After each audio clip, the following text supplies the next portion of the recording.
نعرے رسالت، شان محمد مصطفیٰ، شان صحابہ، مقام صحابہ، شان صحابہ، شان اہل بیت، حضرت مولانا عبدالحنان صدیقی صاحب، حضرت مولانا عبدالحنان صدیقی صاحب، ماشاءاللہ تشریف رکھیں، تمام حضرات تشریف رکھیں،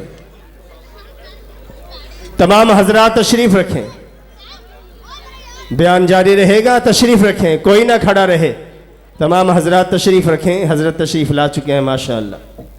تمام ساتھی درود شریف پڑھ لیں۔ میرے عزیز، عرض یہ کر رہا تھا کہ اسلام نے شادی کے اندر سادگی کا تصور دیا ہے۔ میں اور آپ کوشش کریں کہ سنت کے مطابق شادی کریں، رسم و رواج سے اپنے آپ کو بچائیں۔ علماء نے لکھا ہے جس شادی کے اندر کوئی گناہ کا کام ہوگا اس کے نتیجے کے اندر جو اولاد پیدا ہوگی وہ نافرمان ہوگی۔ آج کل عمومی طور پر لوگوں کو گلہ رہتا ہے جی اولادیں نافرمان کیوں ہیں؟ بھئی شادی کے موقع پر جتنے غلط کام کیے تھے یہ ان کا نتیجہ ہے۔ اپنی شادیاں سنت کے مطابق کر لیں، اللہ اگلی منزل آسان فرما دے گا۔ شادی تو اتنی آسان ہے، شیخ الاسلام مفتی محمد تقی عثمانی صاحب لکھتے ہیں میرے مدرسے کے اندر مصر کے عالم آئے حضرت مولانا عبد الفتاح صاحب۔ میرے مدرسے کے ایک مولوی نے ان کو کہا مولوی صاحب دعا کر دیجئے میری بچیاں ہیں۔ تو انہوں نے پوچھا جی بچیوں کے رشتے نہیں آ رہے؟ کہنے لگے نہیں رشتے ہو چکے ہیں، دعا کریں۔ انہوں نے کہا پھر کس بات کی دعا کروں؟ کہا جی کچھ سامان لینا ہے جو بچیوں کو بطور جہیز دوں گا۔ آگے وہ مصر کے عالم کہنے لگے آپ اپنی بچیاں ہندوؤں کو دے رہے ہیں؟ کہنے لگے حضرت نہیں مسلمانوں کو دے رہا ہوں۔ عبد الفتاح صاحب کہنے لگے، اس نے کہا پورے مصر کے اندر شادیاں ہوتی ہیں، دلہن جو کپڑے پہن کر دولہے کے گھر جاتی ہے وہ بھی دولہے کے پیسے سے آتے ہیں، اپنے باپ کے گھر سے ایک جوڑا کپڑے کا لے کر نہیں جاتی، ایک برتن لے کر نہیں جاتی۔ اسلام نے یہ تصور دیا ہے، یہ تصور تو ہندوؤں نے دیا ہے کہ جتنا ساز و سامان ہو باپ کے گھر سے عورت لے کر آگے دولہے کے گھر چلی جائے۔ پیر ذوالفقار احمد نقشبندی صاحب لکھتے ہیں، فرمانے لگے ایک بندہ میرے پاس آیا کہ انجینئر تھا، کہنے لگا کہ میرا بیٹا انجینئر ہے، میرا بڑا فرما بردار تھا، جتنا کماتا تھا پیسے میرے ہاتھ کے اندر رکھتا تھا، بس اب جب سے شادی ہوئی ہے میرا بیٹا بدل گیا ہے، اب سسرال کے گیت گاتا ہے، میرا تو نام نہیں لیتا، اپنی سالیوں کے اوپر پیسے خرچ کرتا ہے۔ پیر صاحب فرماتے ہیں میں نے اس بندے کو بٹھا کے پوچھا مجھے یہ بتا جب تک تیرے بچے کی شادی نہیں ہوئی تھی تیرا بچہ کون سے کپڑے پہنتا تھا؟ باپ کہنے لگا میں لے کر آتا تھا۔ کہا کون سی چارپائی پہ سوتا تھا؟ باپ نے کہا جو میں نے بنوائی تھی، میرا بیٹا اسی چارپائی پہ سوتا تھا۔ کہا کون سے برتن میں کھانا کھاتا تھا؟ باپ کہنے لگا جو برتن میں لے کر آیا اس برتن کے اندر کھانا کھاتا تھا۔ کہا کون سی سواری پہ گھومتا تھا؟ اس کا والد کہنے لگا جو سواری میری تھی میرے بیٹے کو ضرورت ہوتی وہ لے کر چلا جاتا۔ کہا اب کون سی سواری لیتا ہے؟ وہ بندہ کہنے لگا حضرت جی اب کون سے کپڑے پہنتا ہے؟ وہ کہنے لگا دلہن والوں نے 7-8 جوڑے دیے تھے، میرا بیٹا وہی جوڑے پہن رہا ہے۔ کہا سواری؟ کہا ہم نے تو فرمائش کی تھی دلہن والوں سے سواری دینا، انہوں نے جو گاڑی دی تھی اس کے اوپر گھوم رہا ہے۔ کہا برتن؟ کہا دلہن جہیز کے اندر برتن لے کے آئی تھی ان میں کھاتا ہے۔ کہا سوتا کہاں پہ ہے؟ کہا جو دلہن نے اپنا دلہن بیڈ لے کے آئی اس پہ سوتا ہے۔ پیر صاحب کہنے لگے مسئلہ ہی حل ہو گیا، جب تک تیرا کھاتا رہا تیرے گیت گاتا رہا، اب کھائے ان کا پہنے ان کا گیت بھی انہی کے گائے گا۔ فرمایا اگر تو چاہتا ہے کہ تیری اولاد مرتے دم تک تیری فرما بردار رہے تو اعلان کرتا کہ مجھے دلہن کا ایک جوڑا نہیں چاہیے، مجھے محمد الرسول اللہ کی شریعت کے مطابق صرف نکاح چاہیے، ہر ضرورت میں اس کی خود پوری کروں گا۔ کہ یہ کام کرتا تیری اولاد قیامت تک تیری فرما بردار رہتی۔ اللہ سے دعا ہے جو کچھ کہا سنا اللہ عمل کی توفیق نصیب فرمائے۔